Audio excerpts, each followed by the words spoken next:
Hello and welcome to this episode of Reimagining Our World. I'm Soveda Maani, I'm your host, and I'm delighted to have you here with me. I recently attended a conference, a bunch of wonderful folks from around the world who got together to figure out how they could make their work more meaningful in the workplace and how they could basically uplift themselves and make the working place a place more conducive to growth and to happiness. And one of the things that struck me was that so many of us have achieved success, or so many folks have achieved success. They're at the top of their careers, have the lifestyle they've always wanted, the house, the cars, the vacation, the clothes, the jewelry, the status, the power, the influence. And yet, find themselves surprisingly unfulfilled and unhappy. And the question that I got a lot at this conference when I talked one-on-one with people was, people view me as a success, then why do I feel so unhappy and unfulfilled? So I've been pondering this question a lot, reimagining a world in which we actually got some answers to this question and we're able to pull ourselves out of this mire because it's a very unpleasant way to live life. And here's what I discovered, that the truth that what often underlies these feelings is actually a set of beliefs that operate in the background of our lives, sort of like the way the operating system of a computer works, driving our choices and behaviors in a way that interferes with the authentic expression of who we are. So today I thought I would propose a couple of shifts in perspective that can free us up to live the lives that not only meet some of the external indicia of success, but also to live lives of meaning in which we're liberated from the scourge of comparing ourselves with others and competing with them. So imagine what would happen. So here's a new perspective. Imagine what would happen and how different our human experience, both individual and societal, would be if we were to believe that we're each born with a preordained or factory installed distinctive capacity or potential that is unique to us, and that our job in this life is merely to exercise the gift of free will that we talk about as volition, to actualize as much of this potential as we can. So, in other words, here's a formula that I propose that if I take my factory installed unique potential and I add to it my volition to actualize that potential, it will lead to true success, fulfillment, in other words, a sense of meaning, and lasting happiness. So, wow, that's an amazing package. Let's see if we can convince ourselves that this is actually the path down which we should all go. So, all right. Let's start by asking ourselves, well, what do we mean by preordained measure or factory installed distinctive capacity? It is actually a combination of strengths and weaknesses. It's actually pretty simple, of capacities and limitations that is unique to each of us. Now, you and I know that early on in each of our lives, it quickly becomes clear that each of us has certain strengths and certain weaknesses. So when I think back over my own childhood, I knew very early on that I had a gift for language and languages and music. Yet I was very poor at sports. And I was okay at maths, but I wasn't stellar. And then you start to notice that even within one family, different siblings raised by the same parents in the same climate, eating the same food, subject to basically the same influences, have different distinctive capacities. And it becomes apparent very quickly. So we conclude that the measure of our individual capacities varies, it differs.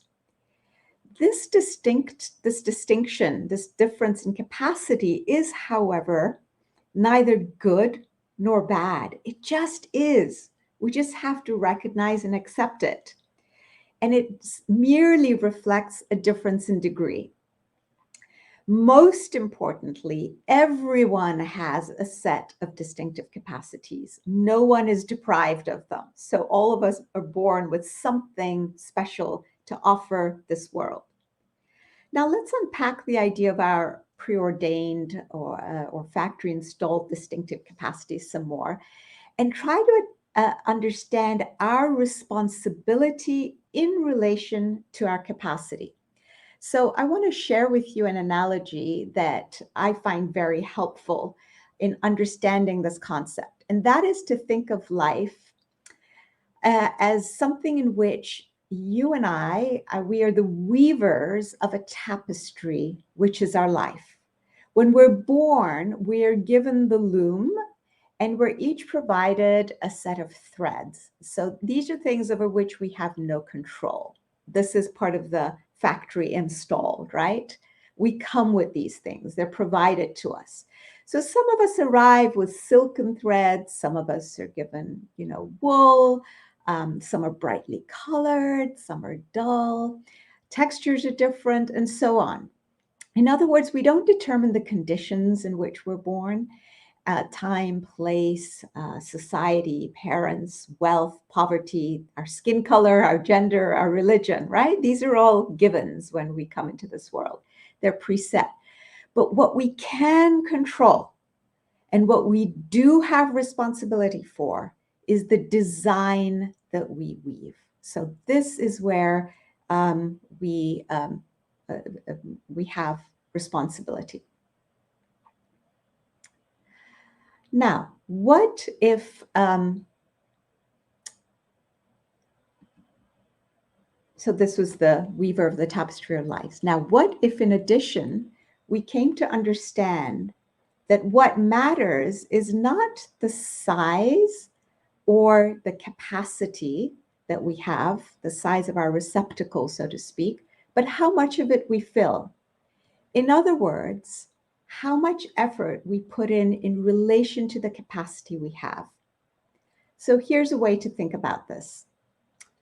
I may arrive in this world with the capacity in a certain sphere of a teaspoonful. You, on the other hand, may have the capacity of a bucket or a bathtub or a river. Let's go with the bathtub for the purposes of this example. Now, what matters is not the size of my receptacle as compared with the size of your receptacle. What matters is how much of what I've got I actually fill up.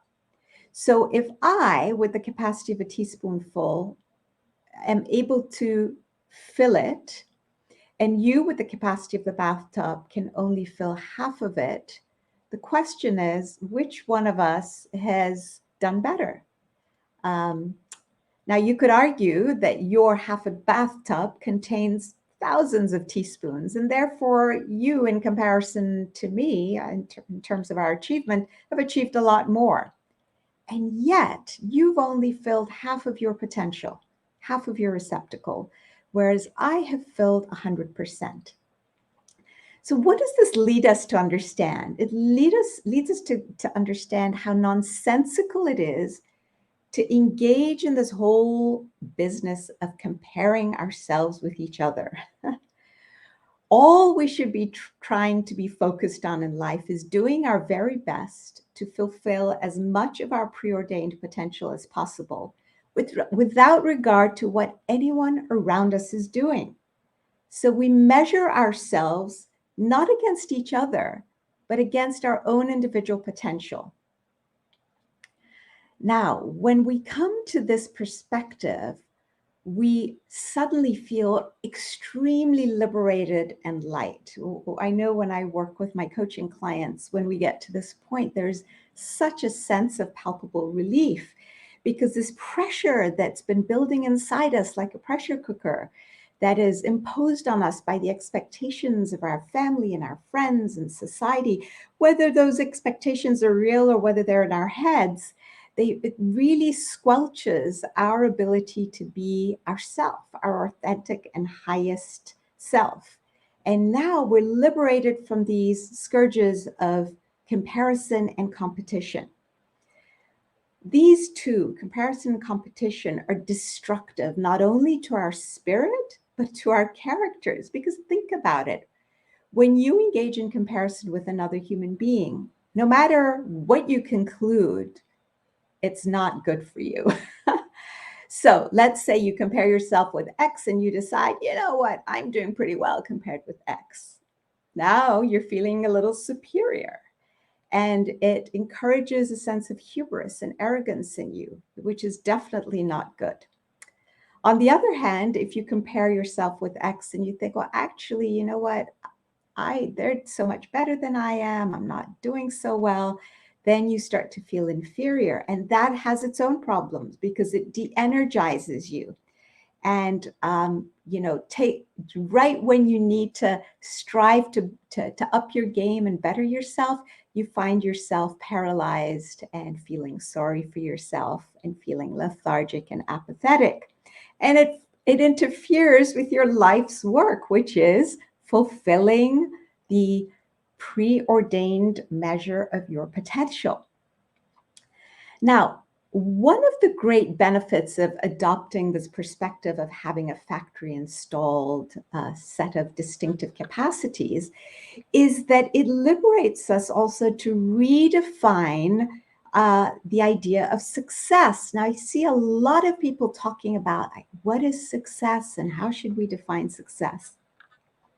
So one of the things that occurs to me is that rather than defining success in absolute terms, which is what we do in this world against absolute standards, we start to understand that success can best be defined in relative terms. In other words, relative to the capacities that we have, which we already concluded are different.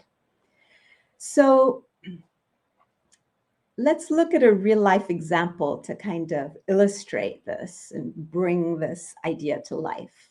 Let's say there are two students of the same age going to high school. They're in the same class. Let's say, for purposes of this example, Maria is one. She comes from a poor family. She lives in a small abode where she and her 7 siblings are crowded into a single bedroom at night. They don't have much food to eat.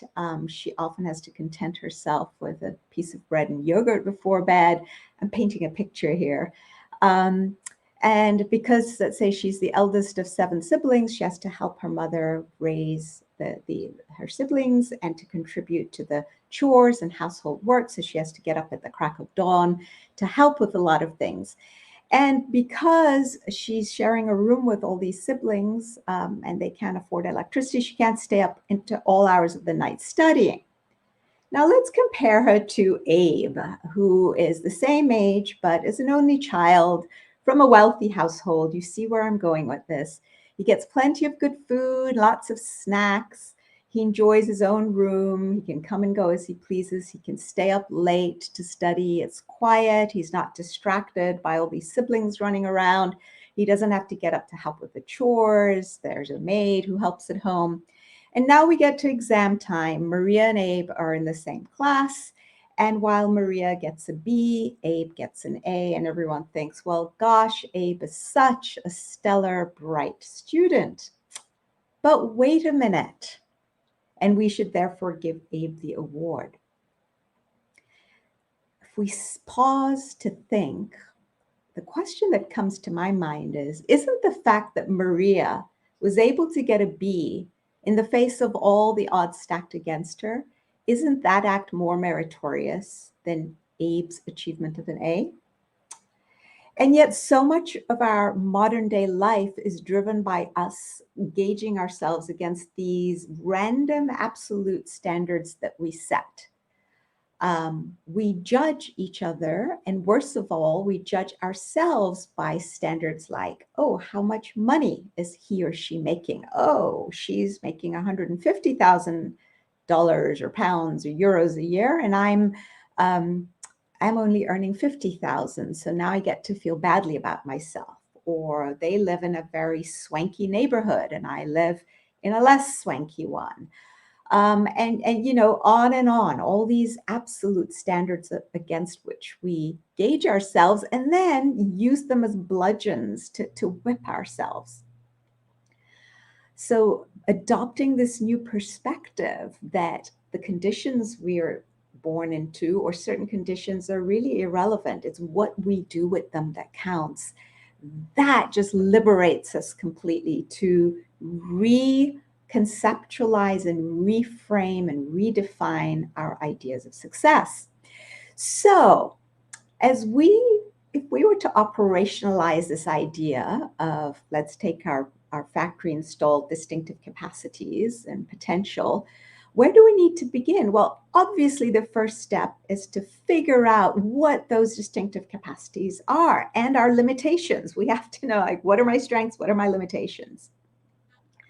And there's a wonderful methodology that has been proposed by a wonderful gentleman by the name of Dan Sullivan. He's an amazing guy in the field of ideas and a strategic coach. And he has concluded that there are essentially 4 criteria for assessing our distinctive capabilities. And I'm going to share those with you. The first is that this ability that you have or capability is a superior one. It's one that people around you spot immediately and they value it. It also comes so naturally to you that you miss seeing it in yourself. And it's easy to fall into the trap of thinking, well, gosh, this comes so naturally to me. It's so easy. Anyone can do it. This isn't special. So the second criterion is that you're really passionate about engaging this capacity of yours. And you want to spend as much of your time as you can in it. In fact, you never get tired of it. And you are truly passionate. I repeat this because you're not just really good at something. You're not just even excellent at it, but you're passionate about doing things. There are certain things that we're all really good at, we're even excellent at. And I think a lot of you will be able to relate to this in the sphere of your work, where you're probably spending most of your days doing things you're very good at doing, but are really not passionate about. So that second criterion is really important. The third is that it fills you as you engage in this distinctive capacity. It fills you with positive energy. And you also energize those around you. And the fourth criterion is that as you continuously and steadily engage and hone this capacity, you keep improving on it. And there's an endless amount of possibilities for growth. So you don't get to the end of the road and think, okay, I've done this for 20 years. I'm really done with this capability. Time to move on. It always conduces to your growth and you can always improve it. Now, key point is that all 4 of these criteria must be present for this to count as a distinctive capacity. Now, the beauty of identifying each of us for ourselves, what these factory installed distinctive capacities are, is that the more of our life we spend engaged doing these activities and engaging these set of gifts and talents and strengths and capacities, the more our lives take shape.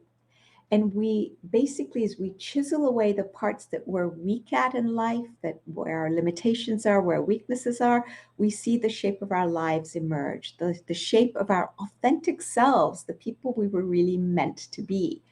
And it brings to mind that a quote from the famous sculptor Michelangelo, in which he says, "As the marble wastes, the statue grows." So, right, you're chiseling away at this block, which is us, yourself. And as you chisel away, your true self starts to take shape. Now, in addition to so we've now identified what our distinctive capacities are using these 4 criteria. Now, once we've identified them, we've also been given the gift of free will, which we can then utilize and harness to operationalize these distinctive capabilities and use them in order to uplift and better the condition of the world around us. Now, the thing that is always going to get in our way, it's a trap that we all have to be wary of, is the trap of fear. Fear is merely, as we all know, a mental construct that can paralyze us by imposing false limitations.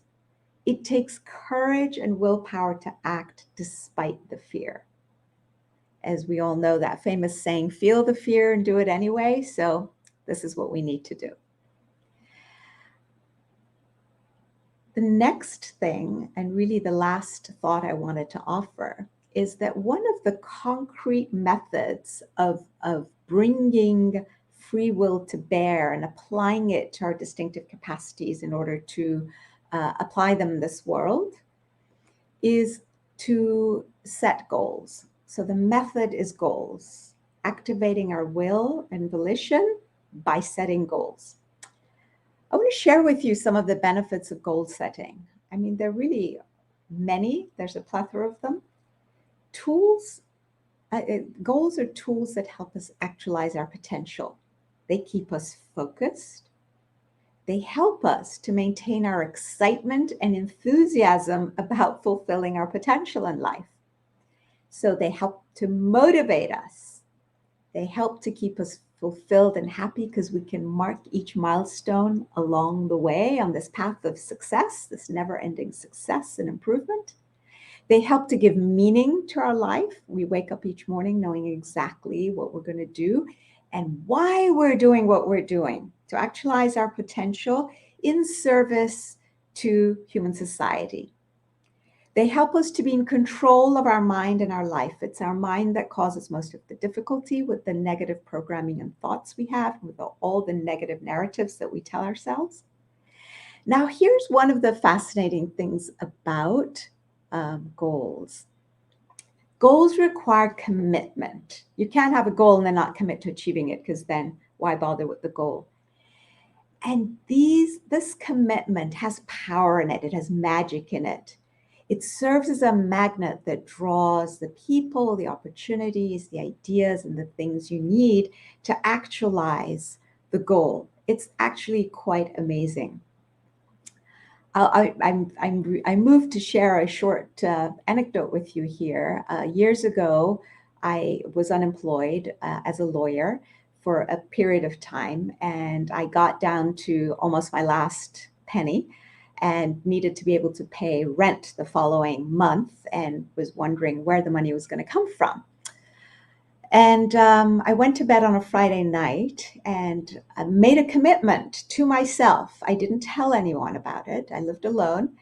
I said, okay, I'm going to open my law practice. And I got to do this immediately. And I set that intention out into the world. And I wasn't thinking about it as I'm putting this intention out into the world. I just did. I made a commitment, and it was a firm one. Next morning, Saturday, the phone rings early.